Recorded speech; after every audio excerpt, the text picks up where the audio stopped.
So when I look at builders, step one for me, again, never being a builder today, is they're kind of like Walmart and Target today. What do I mean by that? Well, they came into this slowing economy with stuff on the shelf, finished product, some work in process. Just like Walmart and Target, they're going to blow that stuff out. They're gonna discount what they have to discount. They're gonna finish the projects they have in play. That's gonna take 4, 5, 6 months to play through. So that's kind of like today's story. But I think in 6 months, so call it March, April, I think builders are going to have a choice. And I don't know which way they go. So I was going to ask you. One is obviously they're going to slow down. I think that's obvious. Two, they could pivot to smaller configurations. Some of the numbers I've seen out of John Burns is the move up market is really slow. First time home buyers is okay. So it's healthier than move up. So maybe they pivot smaller. Two, maybe they give up on single family and they just go multifamily and they figure out because rents are still skyrocketing. We don't have any inventory. Or three, do they just give up on home buyers altogether and then they just pivot to Wall Street and you go, how much build for rent do you want? We'll build for you. So I think builders have lots of choices once they blow through their current inventory, but I thought I'd hear from you. Yeah, it depends on the builder and the market, but builders, they're nimble, they pivot quick. So basically they're just stopping right now. So whatever new they had in the pipeline that does not have a contract, they're basically stopping those. Even if they do have contracts, they're vetting that and going back to the buyer, because it's not just the building market, it's the new construction market, it's resales as well. A lot of contracts canceled at a 16% last month or whatever it was, higher than we've ever seen. And it's because of, number one, the rate increase, but more importantly, inflation. People are going, wait a minute, I'm spending an extra $200, $300, $500 a month or more than I was before just to be alive. Nothing else changed. We can't afford this payment anymore. And then the other costs of home ownership are going up in general. So that's a big issue for people. Rates are going back up. I mean, the 10 years back over 3 today. Wow. So that's going to increase mortgage rates again here in the next day or so. So, that's what's happening. But builders are nimble. They're going to slow down. They're going to pace themselves. Not every market's the same. Some markets are still red hot, stuff selling at just stupid numbers. I'm watching a couple of markets that I'm active in and I do things in, and some things are still selling for prices that just don't make any sense. Yeah. I don't get it. Of course there's lack of inventory and there's not a lot of, some of these markets are pretty small that I'm messing around in, but it's really interesting. But the bigger builders, they're just going to stop, slow down, lay off. They're going to cut back. They're going to pare. They understand what they need to do. They've been through it before, a lot of them. Some of the newer builders are trying to figure it out as they go, little niche builders. And I'm coaching and mentor a couple of builders in different areas of the country. And we're having these conversations. What do we do? How do we pivot? And what I'm telling them is you need multiple exits. You need, like you were just talking about, number one, build to sell, contract if you can have it, put the risk on the buyer, let them get the loan and all that. So it's a custom project versus you borrowing the money, doing all that, taking the risk, and the buyer falls out at the back end. If you got them up front, they're supplying the loan, that takes the risk off the builder. Some builders can't use that model. Smaller infill builders can. And then ultimately you look at, well, can I rent long-term? Can I rent short-term? Can I do executive rentals? What are my 3 rent options? And then obviously number 4 is if you're big enough and you have enough inventory and land or pipeline of land, then you can reach out to some of the institutional buyers that are looking for build to rent product and investors in general and see if you can fulfill build to rent. But that's going to be a little bit slower and a little bit more because down the road, because your competition there are the iBuyers that are unloading inventory. So there's a little bit of competition in the build new home or single family rent, not build to rent, but single family rentals at scale, especially in Arizona and some of those areas where I think it's Open Door has a ton of inventory. I think Zillow still has some that they're trying to unload. Yeah, I think Open Door. Wall Street, a lot of the Wall Street right now, buyers are kind of pulling back because of what's going on. They're not sure they can get the rents that they need to get in a lot of these markets. They're not sure what the costs are going to be, things like that. So everybody's kind of in a wait and see mode right now. Yeah, I think that's exactly. Yeah, first off, it's funny, we went through one development that we walked through about a year ago. It's almost, when we were there the first time, it was like phase 2 of 13. And I think when we went through last week, it was 13 of 13. They were finally selling models and things. And man, they were down almost 10% plus offering incentives. And, what does that 10% represent? Was that about 100 last time, where it was exponentially higher? I could only go from memory. So my memory says about a year ago they were asking about 880, 875, 880. They now were asked, well, the last it was off of $1 million. So again, so as phases go, they raised prices. Makes sense. But yeah, they were trying to blow out the last 3 or 4 models. And they made it pretty clear that they were willing to get aggressive.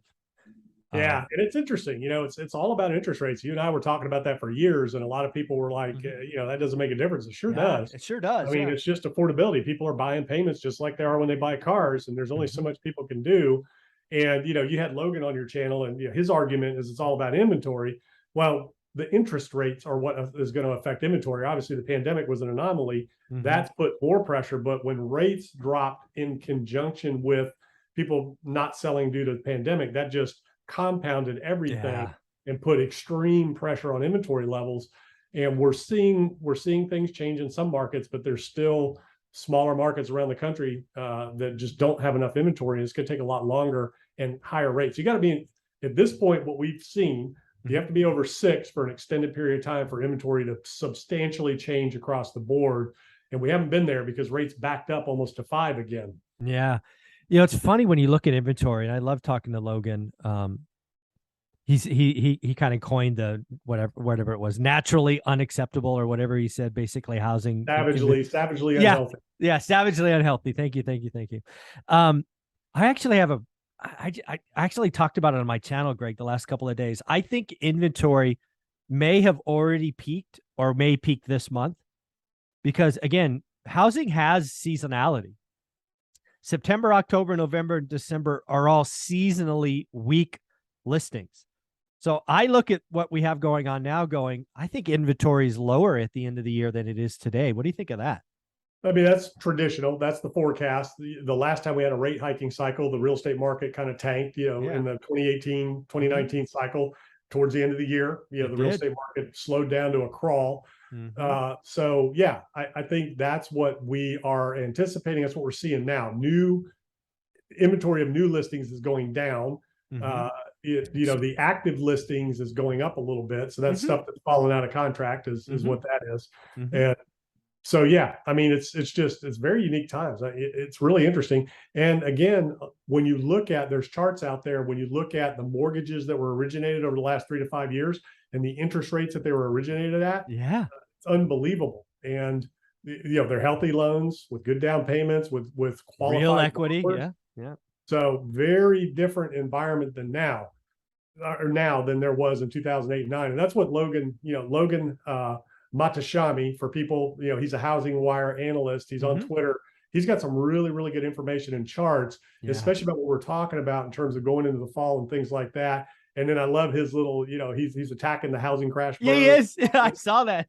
Everybody that's been calling for a housing crash because for 12 years. And it's people looking for views and clicks on YouTube because this is not 2008-9. And by the way, those guys that are talking about it, they weren't even around.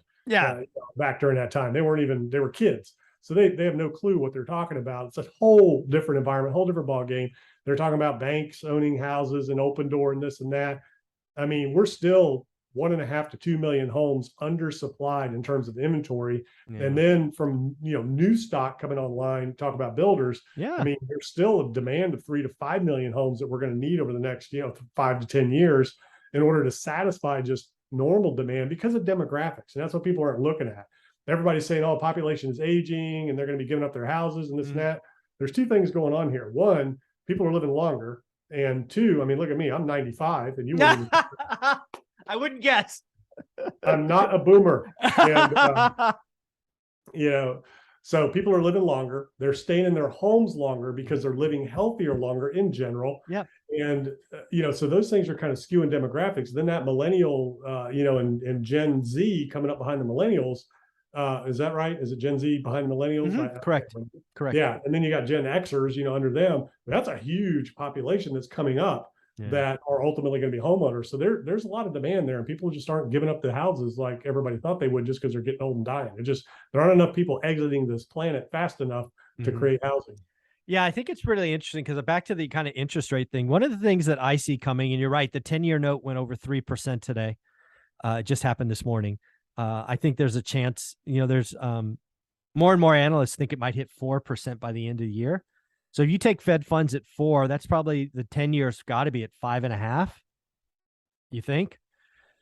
So, Yeah, so, yeah, so and yeah, Fed you know funds they're targeting 4, 4.5. Like I right? know the narrative is threes or whatever. They're targeting 4.5. Mm-hmm. But that's the question I posed earlier.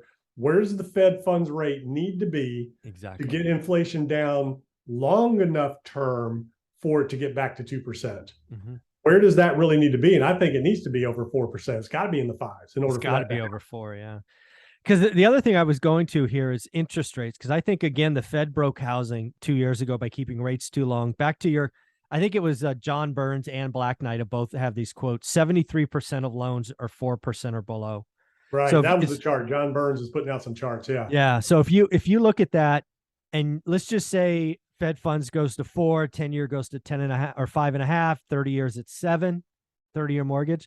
If that happened, I think transactions slow further because again, you don't have the move up buyer, right? Who's going to give up a 2.8% mortgage for a 7.25 or a 7.5? It's we're just going to have a broken housing market for 2, 3, 4 years where transactions are down 30 to 40%. None of that means values falls. It just means stuff's not selling because in order to have a sale, you have to have a willing buyer and a willing seller. And I just don't see it. What do you think?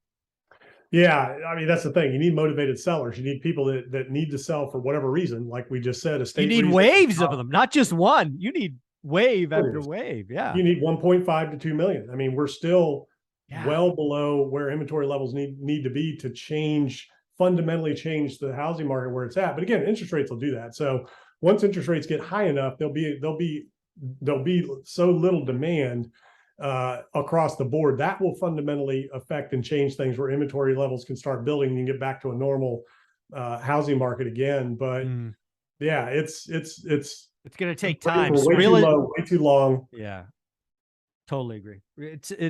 Real estate moves a lot slower than people think. Yeah, and it's been great. So don't get me wrong. As a real estate investor, building, been wonderful. I mean, it's been a great bull market, but from an affordability standpoint, you're pricing people out of the market. That's not healthy. The other thing that a lot of people aren't thinking about is the recessionary contributions that a housing recession is going to cause. Because you're talking about mortgage people that are out of business first, home builders going out of business and closing and laying off, realtors, and just all of the ancillary business and economic activity that's generated around the housing market. And there's two things that always precede big recessions: housing market and consumer credit. Consumer credit's automobiles. We got big problems in the auto loan market right now. Yeah, we do. Like student debt, household debt, things like that. Those are not looking good. Cars, the consumer debt, that's way bad right now. Housing's right behind us. So those are the two things that always precede recessions in history that have never been wrong in time. And those create residual effects in the economy that really contribute towards a recession that we're not seeing it yet at scale because it hasn't been enough time yet. But by the end of the year, I think we're going to start to see a little bit more of that, depending on where things go and how things look. But you're not going to see a rebound recovery in housing at these rates. That's one thing, but you're not going to see a serious decline either until rates go a little higher. Yeah, that's where I'm at. When I'm kind of staring at the market now, I mean, the market certainly doesn't like 6% 30-year mortgages. I think it can handle it. I think what we saw is people pivot to ARMs. So I think the market still performs, but the 30-year goes to 7.5, which is possible. That could be really bad. That could be that'll again, the more you get over 6, the higher it goes, the faster it's going to correct, and it'll just come to a complete stall. But again, there's a lot of sellers that are going, wait a minute, I can't get what I want, I'll just stay put.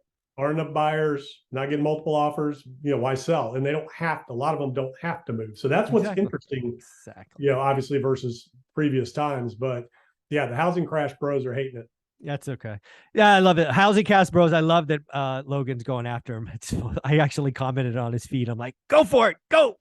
It's fun. I love it because, people feed into that. They see it and they're like, okay, because people want to buy and it's tough right now. So they're like, come on, give us a housing crash. But everyone it's not going to happen overnight. This one's going to take some time. 2009, it happened overnight.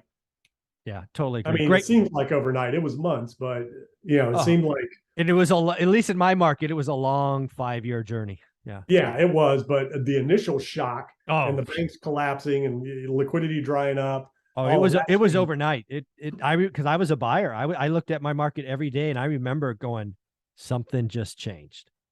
It was obvious. So, Greg, where can people find you? Yeah, Sorry. GregDickerson.com. Awesome, buddy. Thanks.